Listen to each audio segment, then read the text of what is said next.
दिल्ली के सटे गाजियाबाद के हिंडन नदी किनारे एक साईं बाबा का मंदिर काफ़ी फेमस है। बात कर रहा हूँ मैं 25 मार्च की सुबह के करीब 10 बजे के आसपास।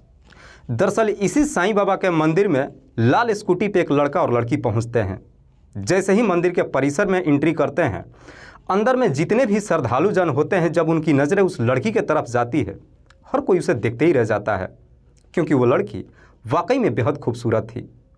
लड़का और लड़की मंदिर के अंदर जाते हैं और पूजा करने के बाद करीब 10 मिनट के बाद बाहर निकल कर आते हैं। पर जैसे ही बाहर निकलते हैं, पूरा मंदिर परिसर गोलियों की आवाज़ से गूंज उठता है। जब लोगों की नज़र उस तरफ में जाती है तो देखते हैं कि वहाँ पे 2 डेड बॉडीज पड़ा है।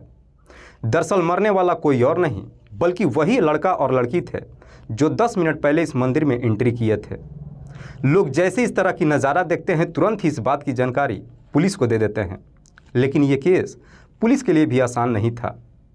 पर पुलिस जब इस केस का खुलासा करती है तो डिपार्टमेंट का उच्च अधिकारी इस पूरे टीम को 25,000 रुपये का इनाम भी घोषित करती है।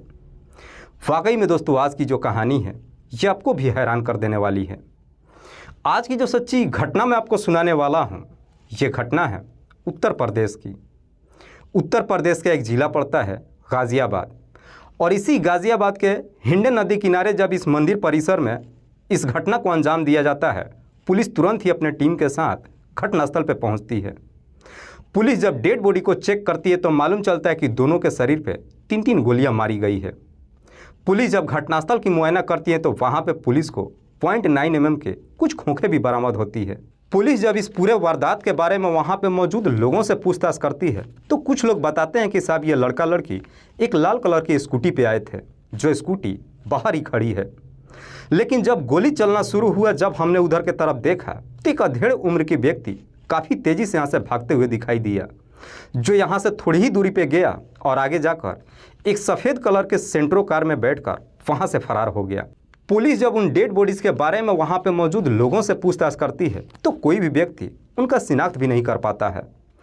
इसीलिए पुलिस अब उन दोनों के बारे में पता लगाने के लिए स्कूटी के नंबर से आरटीओ से पता करती है, जिससे मालूम चलता है कि मरने वाली लड़की का नाम प्रीति कुमार है, जो इसी गाज़ियाबाद के विजय विहार की रहने वाली है।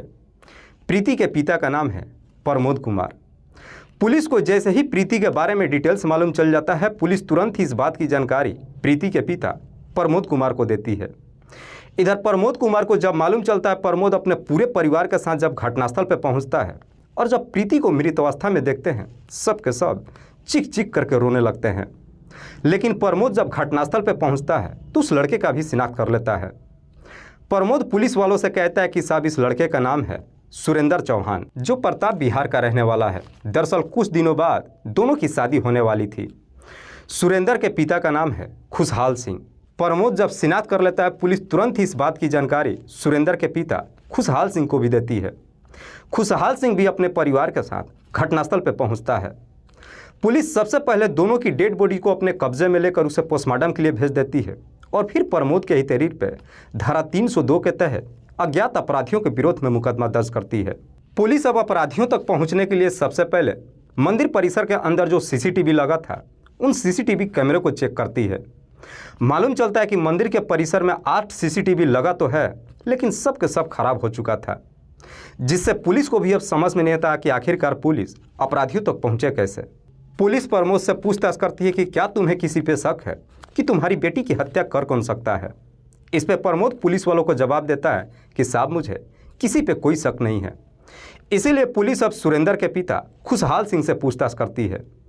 खुशहाल सिंह कहता है कि साहब मेरे पड़ोस की रहने वाली एक महिला है जिसका नाम है कल्पना। दरअसल मेरा बेटा इसी प्रताप बिहार में शीशे की दुकान कर रखा है। अपनी दुकान करने के लिए कल्पना से 2 लाख रुपये कर्ज लिया था, लेकिन वो पैसा वापस नहीं कर पाया। लगभग 3 दिन पहले कल्पना मेरे घर पे आई थी और अपने पैसों को मांग रही थी। पैसा नहीं मिलने पे कल्पना मेरे बेटे को तरह तरह की धमकी दे करके गई थी। खुशहाल जब इस तरह की बातें पुलिस को बताता है तो पुलिस भी सोच में पड़ जाती है कि मात्र 2 लाख रुपये के लिए कल्पना 2 लोगों की हत्या नहीं कर सकती है। पर फिर भी पुलिस कल्पना को थाने में बुलाती है और फिर उससे दोनों की हत्या के बारे में पूछताछ करती है। पर होता भी बिल्कुल वही है। कल्पना पुलिस वालों को जवाब देती है कि साहब मुझे इस बारे में कुछ भी नहीं मालूम है। पुलिस फिर से प्रमोद को थाने में बुलाती है और उसे कहती है कि हमें शक है कि शायद दोनों के रिश्ते से कोई ना कोई खफा ज़रूर था, क्योंकि दोनों के उम्र में 6 साल का फ़र्क है। जहां सुरेंद्र की उम्र मात्र 26 साल है तो वहीं प्रीति की उम्र 32 साल है। लेकिन प्रमोद पुलिस वालों से कहता है कि नहीं साहब, इस रिश्ते से किसी को इनकार नहीं था। पुलिस प्रमोद से कहती है कि दोनों के ऊपर जो गोलियां चलाई गई है, ये गोलियां पुलिस डिपार्टमेंट में इस्तेमाल होती है। अपने दिमाग पर जोर डालो और ज़रा सोचो कि आखिरकार दोनों की हत्या कर कौन सकता है। इस पे प्रमोद पुलिस वालों से कहता है कि साहब मैं दावे के साथ तो नहीं कह सकता हूँ, लेकिन एक मेरा दूर का रिश्तेदार है जिसका नाम है राकेश कुमार। राकेश जिसकी उम्र है लगभग 50 साल, जो दिल्ली ट्रैफिक पुलिस में एएसआई है। प्रमोद पुलिस वालों से कहता है कि साहब राकेश अक्सर मेरे घर आते जाते रहता था, लेकिन जब मेरी बेटी की हत्या हुई उसके बाद से राकेश एक बार भी घर नहीं आया। हालांकि इस बारे में मैंने राकेश को बताया भी, पर बावजूद इसके राकेश मेरे घर पे नहीं आया। प्रमोद जब इस तरह की बातें कहता है, पुलिस को न जाने क्यों राकेश के ऊपर शक चला जाता है, क्योंकि दोनों के ऊपर जो गोलियां चलाई गई थी वो गोलियां पुलिस डिपार्टमेंट में ही इस्तेमाल की जाती है। इसी शक के आधार पर पुलिस अब राकेश से पूछताछ करने के लिए 28 मार्च को उसके घर पे जाती है, तो मालूम चलता है कि राकेश अपना घर छोड़ करके फरार हो चुका है, जिससे पुलिस को पूरा यकीन हो जाता है कि राकेश इन दोनों की हत्या के बारे में जरूर कुछ ना कुछ जानता है। इसीलिए पुलिस अब अपने खबरियों को भी काम पर लगा देती है। जब 2 दिन का समय गुजरता है, आखिरकार 2 दिनों बाद 30 मार्च को एक खबरी थाने में पहुंचता है और राकेश का लोकेशन बता देता है। पुलिस को जैसे ही लोकेशन मिल जाती है, 30 मार्च को पुलिस राकेश को अपने कस्टडी में लेकर थाने में पहुंच जाती है और फिर राकेश से प्रीति और सुरेंद्र की हत्या के बारे में सख्ती से पूछताछ करती है। पुलिस जैसे ही अपना शक्ति दिखाना शुरू करती है, आखिरकार राकेश अपनी सच्चाई कबूल कर लेता है। लेकिन राकेश जब इस हत्या की पूरी कहानी बताता है तो वाकई में इसे सुनने के बाद खुद प्रीति के पिता प्रमोद कुमार को भी अपने कानों पर यकीन नहीं होता है। प्रमोद के परिवार में उसकी पत्नी के अलावा 3 बेटियां हैं। बड़ी बेटी सीमा, दूसरी बेटी प्रीति और सबसे छोटी बेटी रेखा। सीमा की शादी कर चुका है, प्रीति नौकरी करती है और रेखा अपनी पढ़ाई कर रही है। हालांकि प्रमोद जब अपनी बेटी सीमा की शादी कर देता है, उसके ठीक 2 साल के बाद प्रीति की भी शादी करने के लिए कई जगहों पर रिश्तों की तलाश करता है, पर प्रीति शादी करने के लिए तैयार ही नहीं होती है। इधर प्रीति की बहन की जब शादी हो जाती है, प्रीति अक्सर अपने बहन के घर जाना शुरू कर देती है। बार बार जब अपनी बहन के घर पे जाती है, एक दिन वहीं पे प्रीति की मुलाकात राकेश कुमार से होती है। ये राकेश कुमार कोई और नहीं बल्कि प्रीति के ही जीजा का बहनोई है। इधर राकेश जब पहली बार प्रीति को देखता है तो उसकी खूबसूरती देख उसे देखते ही रह जाता है। राकेश जो मूल रूप से उत्तर प्रदेश के पिलखुओं का रहने वाला है, राकेश का पूरा परिवार अपने पैतृक गांव में रहते हैं और राकेश दिल्ली में रहकर अपनी नौकरी करता है। राकेश जैसे ही प्रीति की खूबसूरती को देखता है, अब उसके पास जाने के लिए उसका नंबर ले लेता है और फिर उससे बातचीत करना शुरू कर देता है।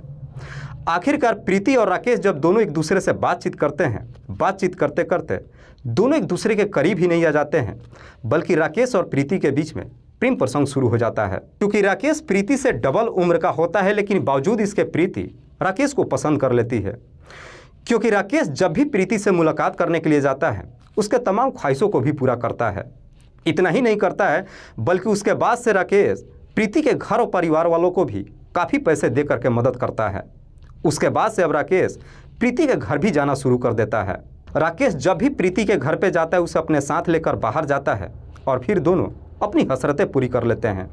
यह सिलसिला लगभग 5 सालों तक चलता है, पर जैसे ही 5 साल का समय गुजरता है, एक दिन प्रीति के जीवन में सुरेंद्र चौहान आ जाता है। सुरेंद्र के पिता खुशहाल सिंह, जो मूल रूप से उत्तराखंड के रहने वाले हैं।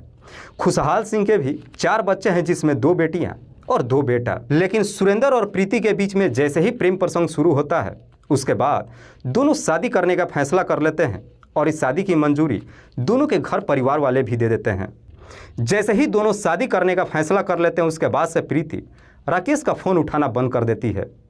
इधर राकेश जब बार बार प्रीति के नंबर पर फ़ोन करना शुरू करता है, प्रीति इस प्रकार से परेशान हो जाती है कि अपना नंबर ही बदल लेती है। लेकिन दोनों के बीच में जब प्रेम प्रसंग शुरू होता है, इस बात की जानकारी राकेश कुमार को कभी मालूम नहीं चलता है।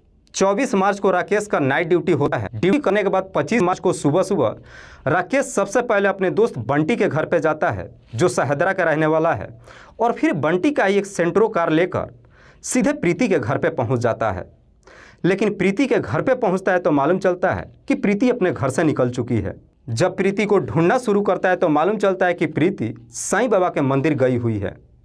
करीब 10 बजे के आसपास जब साईं मंदिर में पहुंचता है, इधर प्रीति जब अपने प्रेमी सुरेंद्र के साथ पूजा करके बाहर निकलती है, अपने सामने राकेश कुमार को देख लेती है। जैसे ही राकेश को देखती है, राकेश उसे इशारे से अपने पास बुलाता है, लेकिन प्रीति उसे इग्नोर कर देती है। पर जैसे ही इग्नोर करती है, राकेश प्रीति के सामने पहुंच जाता है और जाकर उसका हाथ लेता है और कहता है कि मुझे तुमसे बहुत ज़रूरी बात करनी है। पर जैसे ही हाथ पकड़ता है, प्रीति गुस्से में आकर अपना हाथ छुड़ा लेती है और जैसे ही हाथ छुड़ाती है, राकेश इस प्रकार से गुस्से में आ जाता है कि अपने पास से हथियार को निकालता है और प्रीति के ऊपर एक पर एक 3 गोलियां चला देता है। इधर गोलियां चलते हुए जब सुरेंद्र देखता है, प्रीति को बचाने के लिए सामने आ जाता है। राकेश सुरेंद्र के ऊपर भी 3 गोलियां चला देता है, जिस वजह से सुरेंद्र और प्रीति की घटनास्थल पर ही मौत हो जाती है। उसके बाद से राकेश वहां से भाग करके थोड़ी दूरी पे जाता है और जाकर अपने दोस्त के गाड़ी में बैठ जाता है और मौके से फरार हो जाता है। उसके बाद से राकेश पुलिस से बचने के लिए 5 दिनों तक अपने रिश्तेदारों के यहाँ छुप करके रहता है। वाकई में राकेश जब ये पूरी कहानी पुलिस को बताता है, पुलिस राकेश के ही तहरीर पे उसके दोस्त पिंटू को भी अपने कस्टडी में लेकर आती है। फिलहाल पुलिस ने इन दोनों आरोपियों को अपने कस्टडी में लेकर इन पे गंभीर धाराओं में मुकदमा दर्ज करके जेल भेज दिया है।